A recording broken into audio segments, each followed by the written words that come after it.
Assalamualaikum warahmatullahi wabarakatuh.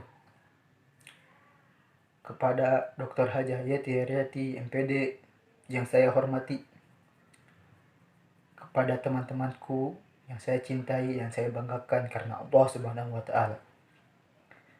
Pertama-tama, marilah kita panjatkan puja dan puji syukur kita kepada kehadirat Allah Subhanahu wa taala yang telah memberikan kita beribu-ribu kenikmatan. Nikmat berupa Islam, iman, ihsan. Dan tak lupa pula salawat serta salam kita curahkan kepada Nabi besar kita, Nabi Muhammad SAW, yang telah membawa agama Islam dari zaman kegelapan ke zaman terang benderang. Hadirin sekalian, siapa yang tak kenal dengan Wakil Presiden pertama Indonesia? Siapa yang tak kenal dengan Bapak Proklamator Indonesia?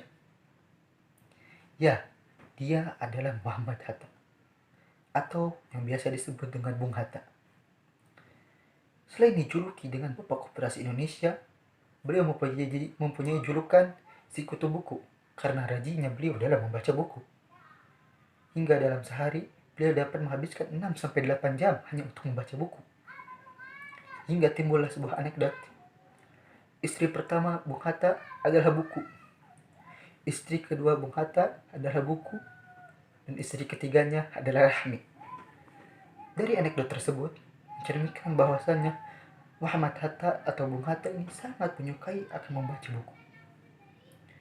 Tak heran, pria kelahiran Bukit Tinggi ini mampu menyumbangkan pikiran-pikirannya untuk memajukan bangsa, dan dengan tulisannya mampu menginspirasi para pemuda hingga terjadilah Sumpah Pemuda.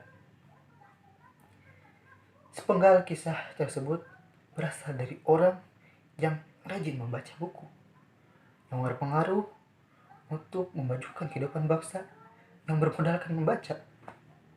Menakjubkan. Sekarang saya ingin bertanya, berapa lembarkah yang telah kalian baca hari ini? Berapa halamankah yang telah kalian baca hari ini? Atau sudahkah kalian membaca? Hadirin sekalian, pada saat ini, pada zaman ini, pendidikan nasional kita telah berjalan puluhan tahun yang lalu.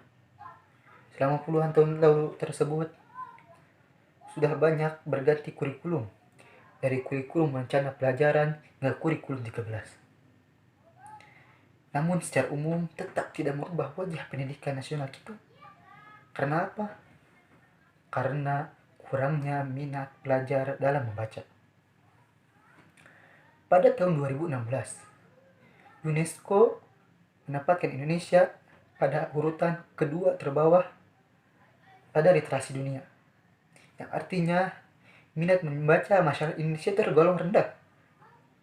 UNESCO menyebutkan bahwa masyarakat Indonesia sangat memprihatinkan. Minat baca masyarakat Indonesia itu sangat memprihatinkan. Hanya 0,001%, yang artinya dari 1.000 orang masyarakat Indonesia hanya 1 orang saja yang rajin membaca. Miris. Tapi mau sampai kapan kita akan seperti ini? Maka dari itu, saya ingin mengajak Anda sekalian, ayo kita bangun Indonesia dengan membaca. Karena dengan membaca dapat menambah pengetahuan dan wawasan. Dan dengan pengetahuan itu, kita dapat membangun negara menjadi lebih maju, lebih makmur untuk mensejahterakan rakyatnya. Hadirin sekalian, membaca adalah jantungnya pendidikan. Karena membaca adalah kunci proses dalam belajar. Lantas, bagaimana cara agar kita bisa membaca? Ingat, membaca tidak dapat ditumbuhkan kecuali dengan dibiasakan. Membaca adalah keterampilan layaknya maraton. Semakin kita lari, semakin kita suka, daya tahan semakin maksimal. Begitu pula dengan membaca. Dilatih dengan serangkaian latihan yang dibiasakan. Kemudian, Cintailah buku, karena buku adalah sebaik-baik sahabat. Ada ungkapan tentang buku. Ungkapannya seperti ini. Buku menemani kita saat sadar dan tidur. Kemanapun kita pergi, ia rela mengikuti. Ia menasihati kita. Ia membuat kita tertawa. Tak jarang pula kita menangis. Jika kita memintanya diam, maka ia akan patuh. Jika kita mencercanya, dia akan diam. Jika kita memujinya, tak akan merubah sedikit pun darinya. Tidak ada teman yang lebih pandai, tidak ada teman yang lebih setia selain buku. Buku adalah sebaik-baik sahabat. Maka dari itu, marilah kita tumbuhkan minat baca pada anak sedari dini, agar ketika dewasa kelak, ia rajin membaca. Hadirin sekalian, perlu kita ketahui, bangsa yang besar pasti menghargai ilmu pengetahuan. Menempatkan buku dengan penuh kemuliaan, menjadikan bacaan bagian penting dalam kehidupan, fondasi bagi melesatnya kemajuan. Apalagi republik ini didirikan oleh orang-orang yang gila membaca, tukang bergelut dengan ide dan kata-kata.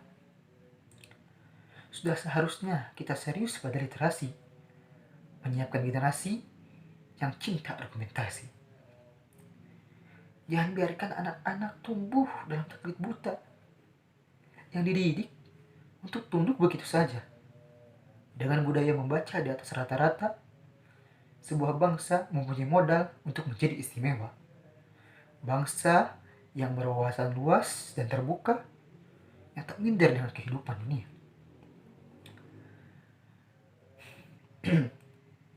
Maka dari itu, haruslah kita upayakan dengan sepenuh hati, bersama turun tangan untuk generasi literasi.